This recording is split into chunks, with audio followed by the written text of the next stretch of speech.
Kia ora, good evening. Ooh. Sitting here in candlelight. I just don't know if I'm ever going to go back to electricity again. I'm so in love with just using candles for lighting in my next to my bed. I just love it so much. But anyway, especially because what I do involves, spooky things and the macabre and the supernatural and paranormal. And when you're sitting here and it's dark and it's stormy outside and it's been raining on and off, and I wish we'd have a nice big rain, and candlelight, and that, it just sets the mood, especially for what I'm going to talk about right now. And quite frankly, I am shocked, and I can't believe I didn't see this before. I can't believe it's something that's been sitting in my head for quite a while, but I never delved into it because it was not long after I went to Whitby that all hell broke loose in my life and blah, blah, blah. You know the story, yada, and here I am today. Fast forward.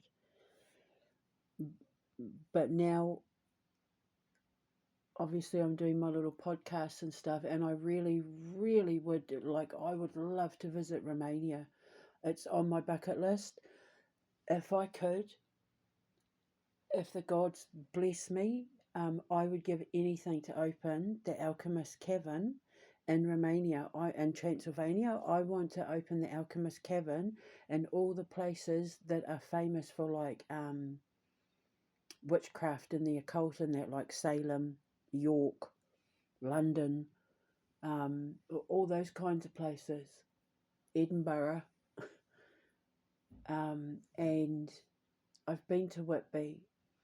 Whitby itself is an incredible place, and I'll put links in the description box below of my visits when I went to Whitby. You just have to forgive me because I don't have a microphone. I was literally using my phone, and in one of the videos you just hear a lot of wind, and I didn't know how to edit, sew my videos together until my boy showed me. So there'll be a lot, but it's when I was first learning how to time jump. And I saw some incredible stuff while I was there. We went to the cemetery that inspired Bram Stoker's Dracula, which is the topic of this video today. And I'm in shock. I can't believe I didn't see this before. But when you look at the reality of what Dracula is about, it's about drinking adrenochrome. It's about drinking blood for the adrenochrome. And when you look at the facts, even when you do a look into Bram Stoker himself and the book that he wrote, it's so obvious that it's like, how the hell did I miss it? How has nobody picked up on this before?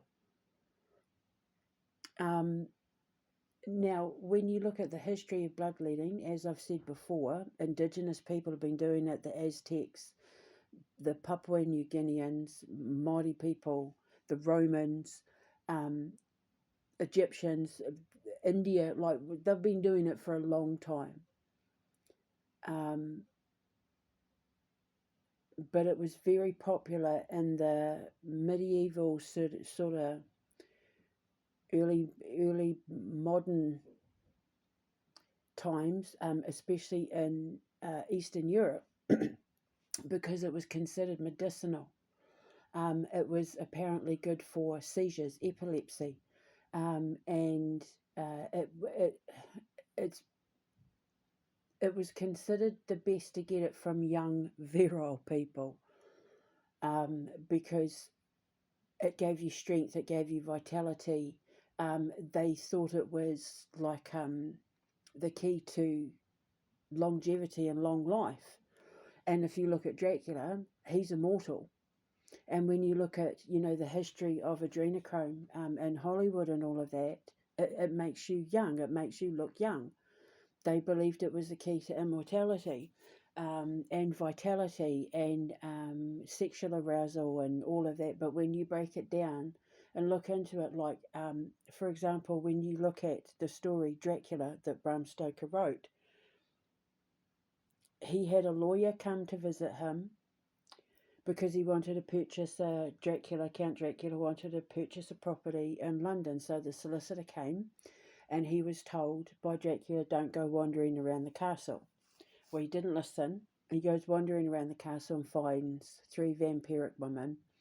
Dracula comes in to save him. And he has a baby in a bag. He hands this woman a baby in a bag because obviously, you know, the younger the sacrifice, the better the blood, the purer the blood, which is why Elizabeth Bathory bathed in it and why she, you know, drank it and took the blood of young girls and that from the surrounding villages and that. And she is slightly inspired, apparently. There is a bit of Elizabeth Bathory in the inspiration of Dracula. People keep saying that it's Vlad the Impaler, but historians are now saying that it's Henry Irving, they believe, was the inspiration, not Bram Stoker, Vlad the Impaler. So the thing that I never liked about Whitby, even though the town itself is amazing, is the fact that they feed on this false reality that Vlad the Impaler was Dracula and that he drank blood, and they make this man out to be a monster, and he really, really, really wasn't. He was defending his country from the Ottoman Empire, from the Turks, and that he had every right to defend his country. And he was considered a wonderful leader. He was a good man. He was very, very misunderstood. He's the product of oldie worldy propaganda. But when you look at Dracula himself, the original Dracula, apparently he could go out in the sun. It drained him, but the red eyes is because it gives you, like, when you drink adrenochrome and that, it gives you like LSD, you know, it gives you a high, you get high on it, and apparently when you come down off it, you're left quite hungover, which is why going out in the sun will drain you. Drinking the blood of virgins, apparently, like I said, the younger the victim, the more vitality you have, the longer you're said to live, the younger you look. And this Henry Irving was a Freemason, and they're saying it was because, you know, he was an actor and he was this and that, and he inspired Bram Stoker, but he was a Freemason from some Judean chapter. And in the Bible, well, with the Illuminati, which is, you know, the history with Judaism and the blood sacrifices of babies and all of that in the Bible, Molech is the one that they offered the babies to. And he was one of the ones that the Freemasons and that offer the blood sacrifices to. The bats are really common to be used as blood sacrifices with the occult, and they say used to turn into a bat, but it was because, like I said, the bats were considered to be, their blood was considered to be quite prized. The reason for biting the neck is because of the jugular, you know, the jugulars there. And they apparently, the fresher the blood, the closer to the heart it is, the better it is for you. gives you sexual prowess and, you know, makes you feel young and makes you look young. And, you know, I'll put links in the description box below. I'm trying to be careful because, like, I'm shadow banned enough as it is. But I'm just in shock. I'm in shock. I don't know how I didn't see it before.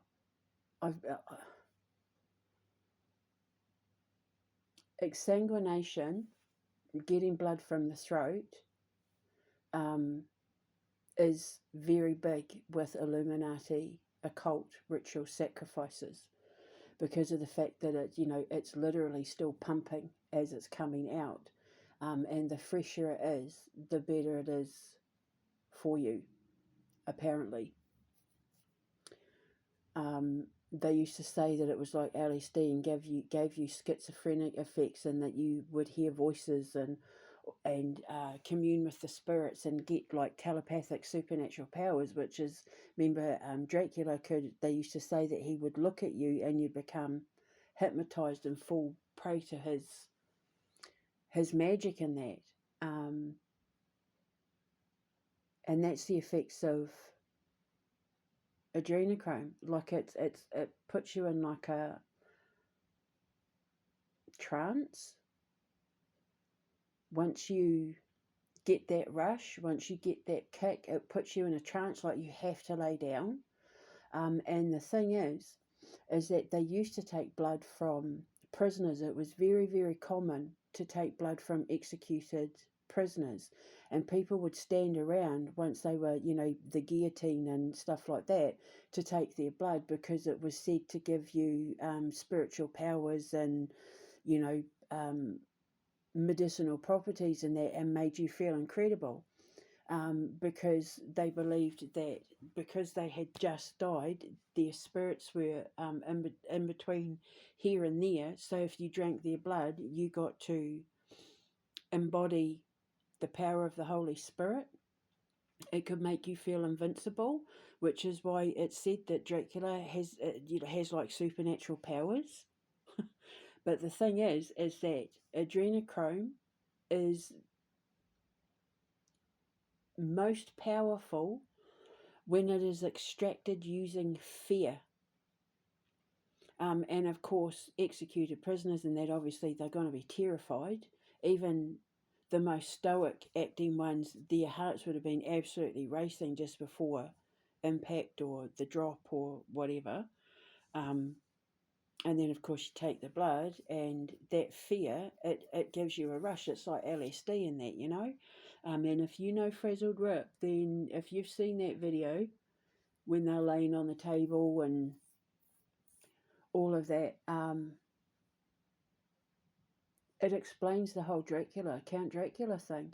And the thing is, it was only the rich and powerful that could afford to do it.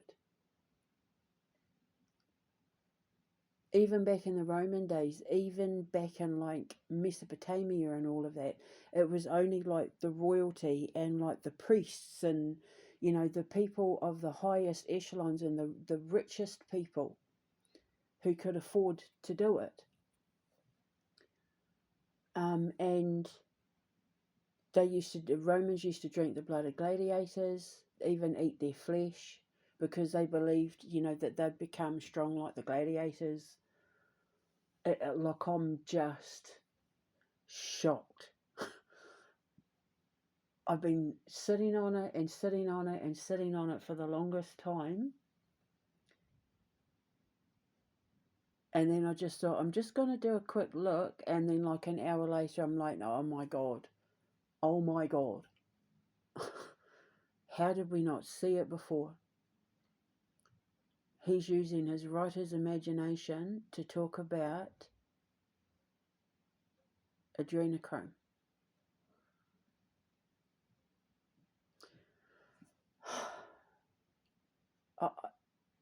I just don't even know what to say. The pale skin, the lucid effect, like it's targeting virgins, because remember he used to, in the movies and that, he'd go to the houses of the virgins and wait till they were asleep and drink their blood. And there were two kind of bites with a Dracula, one that killed and one that turned you into a zombie, turned you into a familiar, or yeah.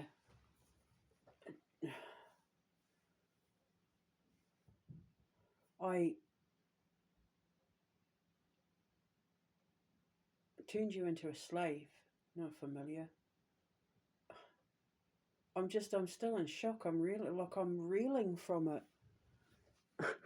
I grew up my whole life studying this stuff and watching Dracula movies because my dad was a huge fan. I've literally been to Whitby. I was talking about the blood drinking and that on the video, and I didn't even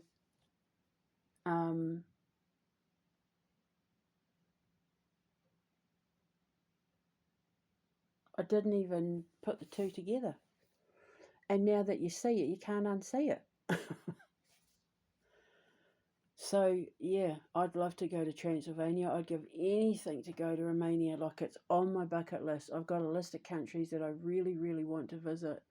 And Romania is one of them. Transylvania, I don't know that I'd want to go to his castle, because apparently it's up a really steep hill that you have to walk. I don't know if you still have to now, but I know, yeah, and I don't do climbing mountains. I bushwalk, but I won't climb mountains. Like, I'm way too lazy for that sort of stuff. It takes a while. It's quite hard to get up to, apparently, but if things have changed, then fine. But I've heard a lot of people complain about the walk up there is quite brutal, so no thank you. But Transylvania, definitely. The town that I would give anything to open an alchemist cavern there. It would fit perfectly. So I'm going to put links in the description box below. Have a read of it yourself. Tell me what you think. You can watch my videos in that, but you can't unsee it now that you know it. Did he know it though? When Bram Stoker wrote it, did he know? Because I'm assuming he did. And this was his artistic, creative way of writing about it. Because I'm a writer too. So he took inspiration from this person. He took inspiration from that event. He took inspiration. Apparently he had over 100 pages of notes. And he would spend hours in the library going through history books. And apparently he thought, I don't know, this is just ignorant investigation, but this is a preliminary podcast, because what I really want to do is, when I get out of here, do an in-depth podcast about it, do investigating myself when I go to Romania and all of that, like look into it myself and then do something bigger. So these little podcasts in there are just like, pardon the pun, little drops of blood to feed you. But apparently, yeah, he thought that the word Dracula meant the devil. And who do they make the sacrifices to, the offerings to? Is the devil, Moloch.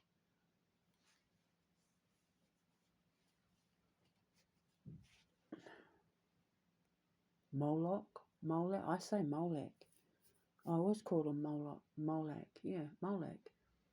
It looks like Moloch, but I think it's pronounced Moloch. I've always called him Moloch, but yeah. I will put some photos up so you can have a look of babies being given to Moloch from the Bible. And they called him Baal, but the Bible was full of people offering children's blood to various gods. And the truth of the matter is, God is absolutely disgusted and ashamed of people who kill in his name. Children, animals, for offerings and that, he does not support it 100%. And that's the thing that I learned about the Bible when I was reading the Bible, is the God I know would never allow 90% of what went on in that Bible. And that's how you know the Bible wasn't written about the God we know. Wrong God. Mostly the wrong God. Mostly the God that I'm talking about now. Baphomet, Baal, Molech, Lucifer.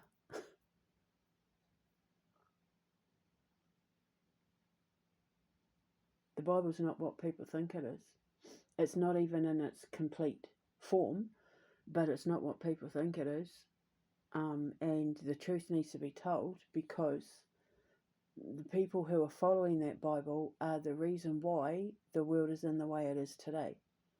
But if you know the Bible for what it really is, if you saw the truth of the Bible, the truth in the Bible, God's explanation of the occult supernatural, is beautiful. That's my life. Everything that I am, everything that I embody, everything that I do, everything I know, everything I can do, everything I am as a scientist, all of it is backed up in the Bible, including time jumping. The Virgin Mary was the first documented case of time jumping, being in two places at once, being in two places at two different times at once. So, anyway, I'll put all the links in the description box below. You'll be shocked when you go through it all. You'll be like, "Oh my God!" And then when I get out of here, I'll go to Whitby again, because I will do the whole, because you have to bring Vlad the Impaler in, but because I'm a teacher and I speak the truth, I will not represent history in any kind of way that is wrong, not even for views or money or anything like that. I'm a scientist, I'm a reverend, I'm a woman of God, I'm an occult scientist, and if I'm going to teach you how to step into the supernatural and understand God the right way, I have to be honest and speak the truth. So when I go there, it's going to be pointing out that Bram Stoker was not in any way talking about Vlad the Impaler when he was referring to Count Dracula. I like Whitby the place, but I don't like going there, because of the fact it's like being forced to live a lie for the sake of tourism, and I can't do that. I can't do that. However, if you go there for the Bram Stoker aspect, then it's really cool. So I'll put links in the description box below. I stopped having my tea to do this, because I was like, I can't believe it. Was in so much shock, I had to just make this video. So when I get out of here, obviously I'll do a more in-depth investigation, because I'll be able to go to a lot of these places and show you in the physical. And God willing, Romania. Oh my God, if I get to go to Romania and go to Transylvania, I will just be the happiest woman in the world. I've got so many countries on my bucket list I want to go to because of this kind of history with, what I am as an occult scientist or occult physicist, I now call myself, to go to any one of them that I haven't been to already, like Edinburgh or York, would just be, oh my God. I've been to Salem, although I didn't get to have a good look around Salem. I didn't get to see any of what I wanted to see. Not really. Not that I'm not grateful that I mean, it was a free overnight stay, so I certainly was not going to complain. And I did go to the House of Seven Gables and make a whole pile of tourist laugh, because my boobs got us all stuck in the stairway.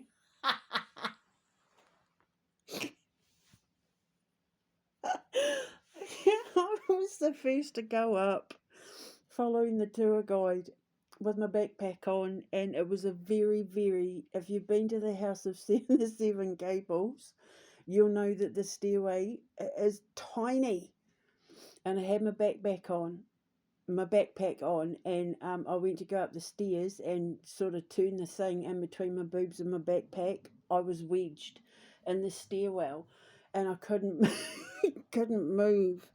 And my student Joanne kind of had to help me kind of shimmy my bag off and that, not without about 40 tourists behind me cracking up, laughing so hard.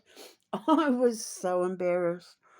I was so embarrassed. And then, of course, because me doing my thing, people say they love going on holiday with me and love doing tourist things with me because I see things that nobody else sees, that not even tour guides in that. A lot of tour guides in that know about, like when we went to the Colosseum in Rome, which I would love to go back to now that I've mastered my gift. I'd love to go back to Rome. Well, I'd love to go back to Italy, but I'd love to see the whole of Italy. I adore Italy so much. But yeah, we were walking around, and I said to my student Joanne about, I said to her, I know that they said that were they Puritans and that they didn't drink and, they didn't do this. I said, but I swear to you, I can hear violin music and I can smell alcohol. And I said, I'm sure they hid alcohol behind the wall. I said, I'm telling you now, I can hear music and I can smell alcohol. I think, were they Puritans? So anyway, we walked into this tiny little room, and the tour guide said that they used to play music in there. And she said that people don't know that they used to hide alcohol behind the wall. She showed where they used to hide the alcohol. My student Joanne just looked at me like, holy crap. Like, how did you know that? This time yesterday you were in the United Kingdom. Like, how did you know that? You couldn't have possibly known that. So, yeah, so it was incredible. I got to stay in the haunted room of the hotel, but nothing happened. I got to have a ghost zombie experience with my former best friend in the park, which I actually talk about because I had a dream about. It was just amazing, but I never got to see. I got to go to the Salem Museum and that, but I never got to see like any of the actual stuff connected to the witches, the graves, the stones, like the houses, like any of that sort of stuff. I never got to see that. So I would love to go back. And God willing, when Trump isn't president and I'm allowed to go in, I would love to open an alchemist cavern in Salem, because these sort of places like Edinburgh, Transylvania, Salem, York, London, they're the sort of places that would soak up what it is I'll be selling at the Alchemist Cavern. And like at Halloween and that, oh my God. Halloween, the Alchemist Cavern at somewhere like Salem or Transylvania would just be, I'd be hysterical with excitement. So anyway, I'm going to go and finish my dinner, but I had to make this video. I just felt compelled to do it there and then. Links in the description box below. When you read it, you're not going to unsee. You're not going to be able to unsee it.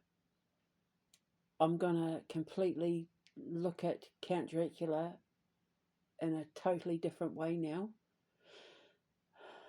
And it makes sense as to why he was a count in that, because as I said, it was all aristocracy. Kings, queens, counts, countesses, dukes, priests, emperors, all of it. Biblicals, all of it. So, yeah. Anyway, I'll speak to you later. Ka kite anō. Mwah.